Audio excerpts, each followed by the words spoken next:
Hello, everybody. Scott Golden here with the Golden Opportunities Coaching YouTube channel. Welcome to those of you who are new. Welcome back to those of you seasoned veterans. What we do around here is bring about conversations of a psychological, mental health, emotional health paradigm.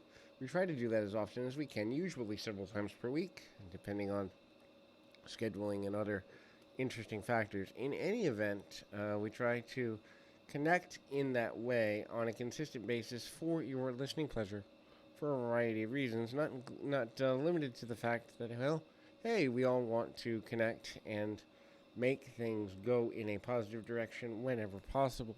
In any event, if you're looking for coaching on life, relationships, business, habit change, anything like that, would love to be of assistance to you in that way. And there's a couple ways you can reach out at PO Perception on Twitter or in the About Me section of this YouTube page. Either way, we'll get you in contact with the team or with me directly, and then we can go from there. So, this is kind of the 5 stages of relationships, and having worked with about 4,000 couples and 17,000 people, relationships, be they romantic, platonic, or any point in between, mentorship, or any other type of relationship, one of the most important things you can do is maintain your relationships well for your own benefit, because when your relationships aren't right, the rest of your life tends to fall apart, either in a difficult way or whatever have you. So there's 5 basic stages. First is the meeting and the getting to know you phase. So that's the phase where you're trying to understand the person, where they're trying to understand you, where you're trying to find commonalities and see about compatibility from a very basic level. This is the dating phase. This is before you decide, hey, we should do this more exclusively. This is kind of the early phase and the one that people often struggle with the most, because insecurities around, do they like me, why don't they like me, and all points in between with that will rear their ugly head here. The next is the honeymoon phase. We've decided to be together. We've decided that we can tackle the world, 2 people against virtually any other combination of individuals in the world. And during this phase, everything is wonderful. You don't really worry about their flaws. You don't really worry about them seeing your flaws, because you feel they accept you as you are and you accept them as you are, and everybody is going to jump over the clouds and chase the rainbows. The next thing is doubt. So, after a while, usually several weeks to several months, you begin to look at the person and you see their flaws perhaps for the first time. The blinders of the honeymoon phase are over, and it's replaced with this kind of almost cynical, is this really worth it? Will you change this for me? Will you behave this way? Will you behave that way?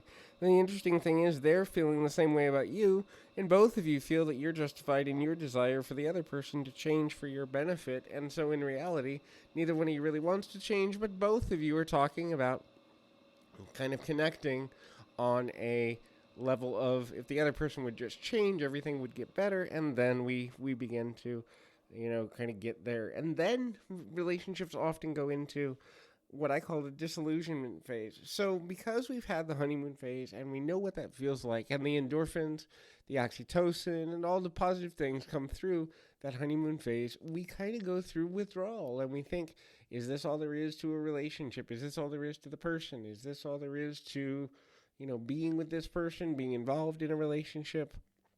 Is there more? And so people become very disillusioned very quickly, and often become very frustrated with their own disillusionment.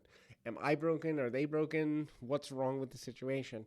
This often happens because there's a certain level of expectation of someone else causing us to be a better person or to feel better about the other flaws in our life, which is why I often tell people, you have to be happy within yourself first and then get into a relationship second. If you're expecting another person to make you happy or to lead to your happiness, while they can contribute to it, you have to have it within yourself first.